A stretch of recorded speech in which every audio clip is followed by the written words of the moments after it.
മര്യാദക്ക് ആ കോളേജിലൊക്കെ പഠിക്കുമ്പോ ആരെങ്കിലും പ്രേമിച്ചാ പോരായിരുന്നു. ആഗ്രഹമില്ലാഞ്ഞിട്ടല്ല, നമ്മളെയൊക്കെ ആരെങ്കിലും പ്രേമിക്കണ്ടേ. എന്താ കാണാൻ അത്ര മോശമാണ്? ഒരു മെനയുണ്ടായില്ലല്ല. ഇപ്പൊ ഈ ജോലിയൊക്കെ കിട്ടിയപ്പോഴല്ലേ ഒരുവിധം വെട്ടം വെച്ചത്. ശരിയാണ്, അന്ന് സോഡാ കുപ്പി പോലെ അന്ന് എനിക്കൊരു ആത്മവിശ്വാസം ഒന്നും ഉണ്ടായില്ലേ, അല്ലെങ്കിൽ ഞാൻ മണ്ടുവിനെ പ്രേമിച്ചാനെ. എന്റെ വീടിന്റെ മുമ്പിൽ കൂടിയല്ലേ മണ്ടുവും ഷീജയൊക്കെ ട്യൂഷന് പോയിക്കൊണ്ടിരുന്നത്.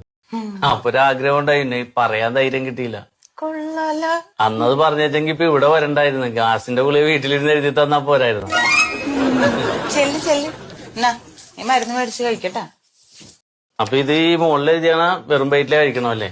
അപ്പൊ ഞാൻ രാവിലെ കഴിച്ചിട്ട് ഒരു 3 മണിക്ക് വരാം. അല്ല, ഒന്ന് കാണാലോ, ആശ്വാസം കൊണ്ടേ പറയാല്ല. 5 ദിവസം കഴിഞ്ഞ് വന്നാ മതി. എന്നാ ആ ഫോൺ നമ്പർ ഒന്ന് എഴുതിയേരി, എന്തെങ്കിലും സംശയം ഉണ്ടെ വിളിക്കാല്ലോ. ഇപ്പൊ ഇതിലുള്ള ഫോൺ നമ്പറിൽ വിളിച്ചാ മതി. എഴുതിക്കോ, ഇതിലുള്ളത് വിളിച്ചാ മതി. മതി. അതിൽ അച്ഛനാരെങ്കിലും എടുത്താലേ ചെല്ല്. അല്ല, വേറെ ആരെങ്കിലും വരുന്നവരെ നമുക്ക് സംസാരിച്ചിരിക്കാം. വേറെ പേഷ്യൻസ് ഒന്നും ഇല്ല പുറത്ത്. സത്യത്തിൽ എന്താ പ്രശ്നം?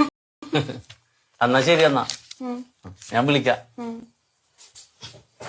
I love you പറഞ്ഞേക്കായിരുന്നു.